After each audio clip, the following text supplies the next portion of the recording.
Get my 6. What's up, everybody? Welcome back to the most popular homesteading channel on the internet that has nothing to do with homesteading off the grid. Welcome back for another spooky, creepy story for October nights. Even though, as you can tell by all the sunshine around me, it's not quite evening yet.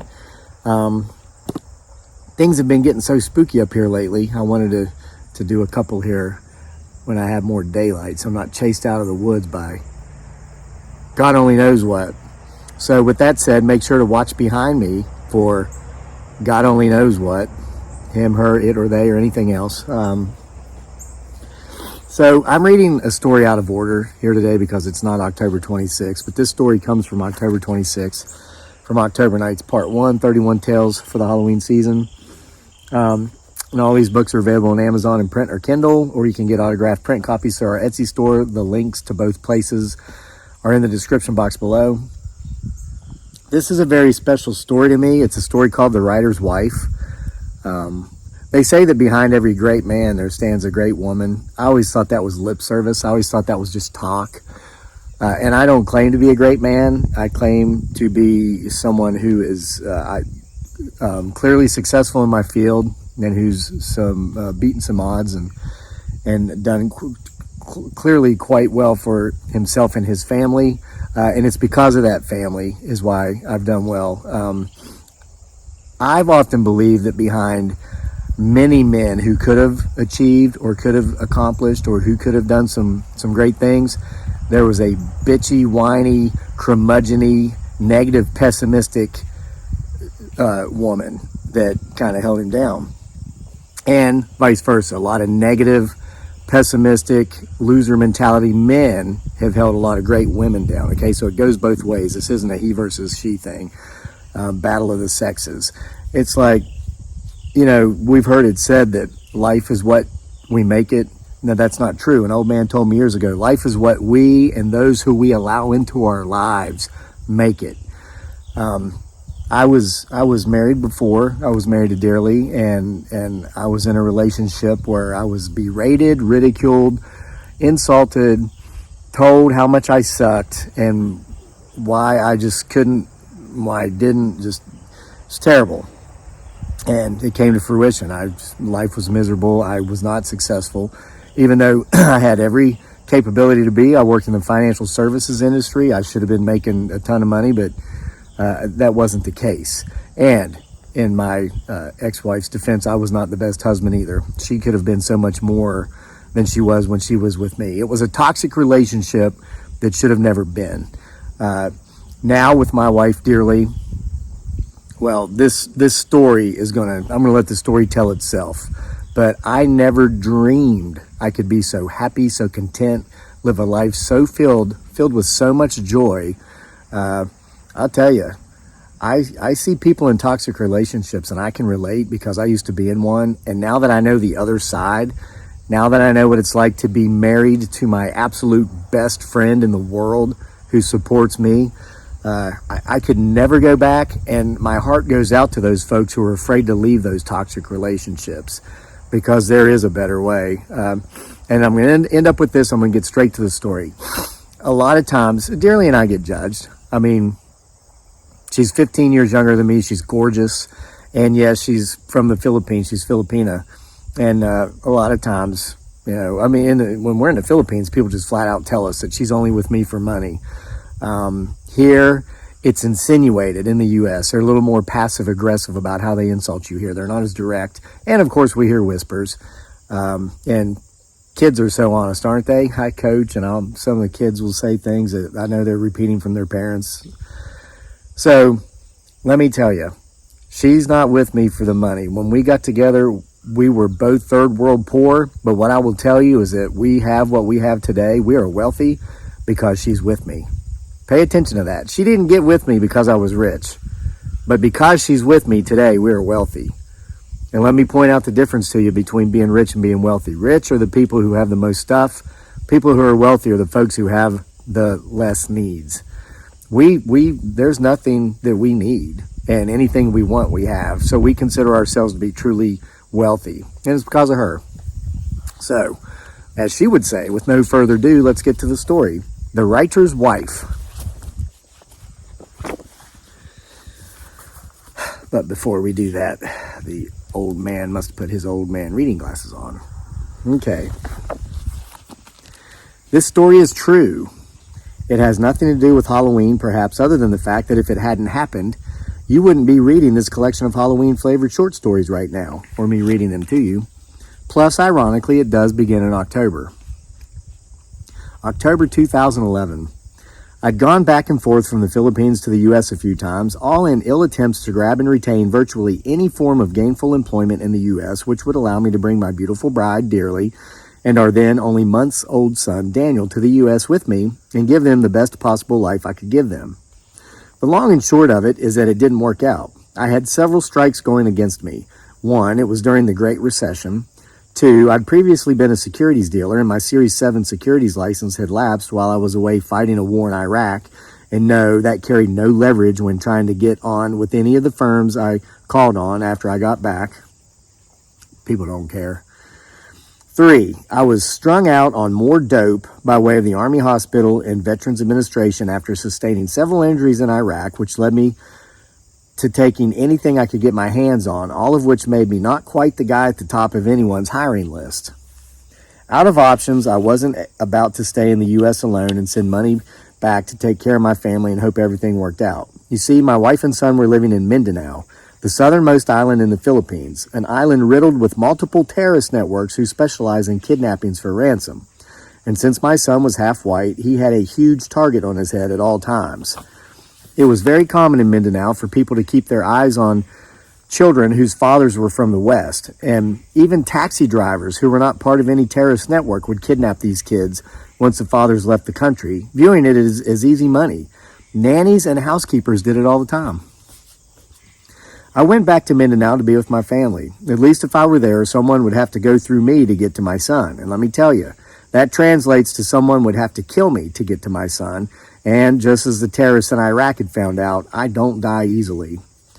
When I got back to Mindanao, we left Davao City, where I'd always stayed with Dearly before, and we went back to her province, which I'll not name here so as not to put any targets on any of her relatives' heads. We figured her large family would be a big help with our baby, and we were right, as family is still important in Philippines culture, much like it used to be here in the U.S. It didn't take long before I sunk into a pretty deep depression. I was living in the jungle with no electricity or running water. We had a 9-month-old baby boy we were feeding off of roots and other wild edibles we could dig up in the jungle, and an ever-constant supply of fish and squid I would get from the fishermen, whom I helped carry boats in from the sea in the mornings when they returned from night fishing. Anyone who shows up to help pull the boats in is given a handful of fish or squid by the fishermen they help. At first, no one would give me any fish or squid because they assumed that since I was an American, I had to be rich and I didn't need the food. They couldn't understand why I even worked. In their minds, Americans don't need to work because they're all already rich. They believe our government just sends us all a check every week. However, these fishermen saw me day after day, and they began giving me free fish and squid, and to their character, they gave me more than the locals. "You big American," they would say, "you need eat more food." One night, while drunk on tuba, a wine made out of the sap from a coconut tree that tastes like table vinegar, and crying about how I hated my life, Dearly asked me what we could do to get to America. "The economy's in the shitter," I told her. "I burned every bridge I ever had. The only way we could get there and raise our kid there and have good lives is if I were to make it as a writer." "Then make it as a writer," she said. "That's crazy," I told her. "Do you know how many writers actually make enough money to live off of their writing?" "No," she said. "Neither do I said, after stopping to think about it for a minute, "but I'm sure it's just a few." "Then become one of the few," she said. What struck me about this whole conversation was how easily she thought I could do it. Did she really believe in me this much? Or was this one of those ignorance is bliss moments? I'm certainly not disrespecting my wife by saying this, but here she was, a third world poor 23-year-old girl who'd grown up in a small fishing village in the jungle, who'd probably never used the internet until she went to Davao to attend college for a few years, that she could afford to do so by way of a not-so-poor grandmother, who, by the way, quit paying her tuition, roughly $250 per semester in U.S. dollars, and kicked her out when she found out that she was dating an American. Why should she help support her? She had a rich American boyfriend. And no, Dearly never was able to go back and finish college because no, her rich American boyfriend wasn't so rich after all. Anyway, the next morning, while trying to sleep off a tuba hangover, which let me tell you is worse than Schlitz malt liquor hangovers, by far, I got my answer. She believed in me. "Wake up," she said. I opened my eyes and looked up, and I saw my beautiful bride standing in the doorway. She had a notebook in one hand and 3 ink pens in the other. She threw it all on the bed and said, "Write." We had no computer. We had no internet. We had nothing. But Dearly had scrounged what few pesos we had, walked half a mile down the hill to the road, paid half of what we had to a tricycle driver who took her 2 miles into the closest thing resembling a town and back, and used the other half of what we had to buy me a notebook and 3 ink pens so I could write. This is all true. And with those pens, I wrote until my hands cramped. And in that notebook, I wrote a novel called Off Switch. Perhaps some of you have read it. It is available on Amazon print, Kindle, and I do have print copies here through the Etsy link. I would spend months going to an internet cafe, renting a computer for 15 pesos an hour, roughly 40 cents, when we had the money to type it into a Word document, and these months were interspersed with weeks when we didn't have the money for me to rent computer time. And the whole time I was in those internet cafes, I was harassed by the locals because my nose was so long, my arms were so hairy, and my skin was so white. But I persevered because my wife wouldn't let me quit. It was a long, hard climb, but we made it. Eventually, and after being taken advantage of by a lot of douchebags in the mainstream media and the internet blogging world who would publish my work without paying me, Joe the plumber, who's not really a plumber and whose name isn't even Joe, was one of them. He passed away a couple weeks ago, actually as of this reading, and I'm sorry for his family's loss and anybody who was close to him. And then there was Alex Jones, who's a fucking nutcase.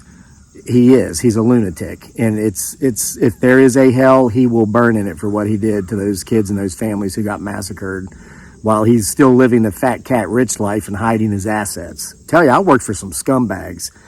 All right. So I finally started getting paid for my writing from afar, and in time I was earning enough money from writing. These guys I made them tens of thousands of dollars a month blogging for them, and they would tell me that I should just feel fortunate to be working for them because everybody knew who they were. They never paid me a dime. Okay, I digress. So anyway, I was finally earning enough money from writing because I finally got on with some good folks who would pay me for my work, and then I finally went into business with myself, with self-publishing, my own internet sites like the one you're watching, our Facebook pages. I just cut out all the shysters. All right. So we had enough to come back to America, get an apartment, a car, furniture, and begin the visa process to bring my wife to America. She and our son stayed back for 6 months without me while I was in the U.S. doing this.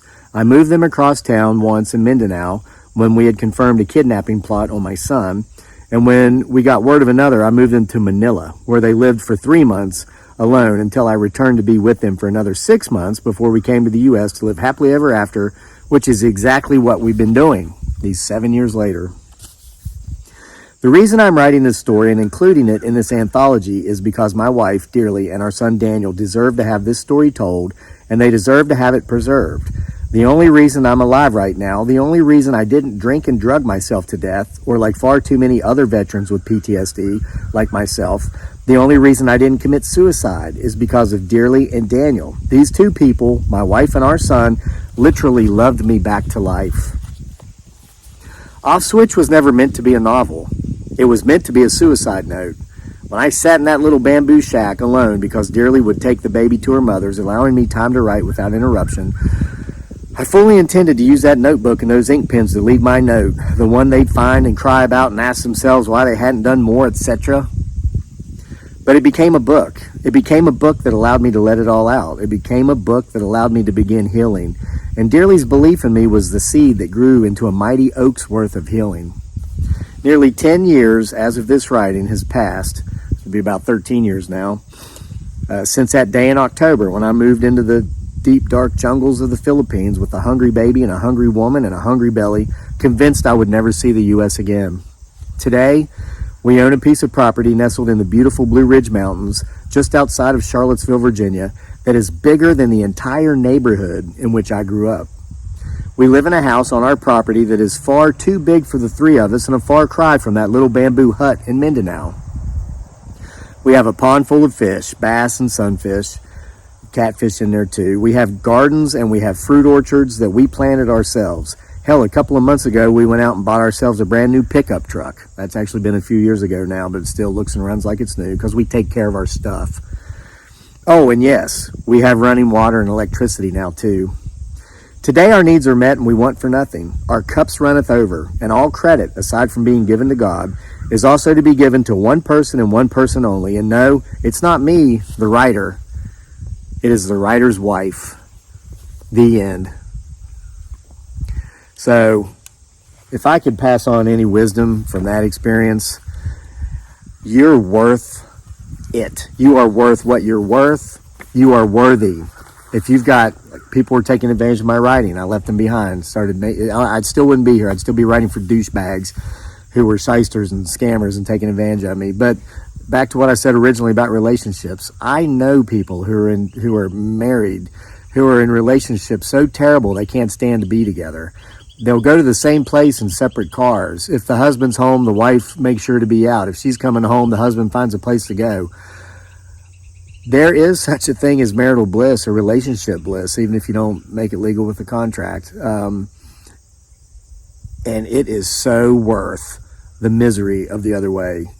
As hard as it might be to do, get out. There's someone out there for you. Your dearly is out there for you. And I just thank the God of my understanding multiple times every day that I'm granted another day to live that I found mine. Hope y'all enjoyed that. See you for more next time.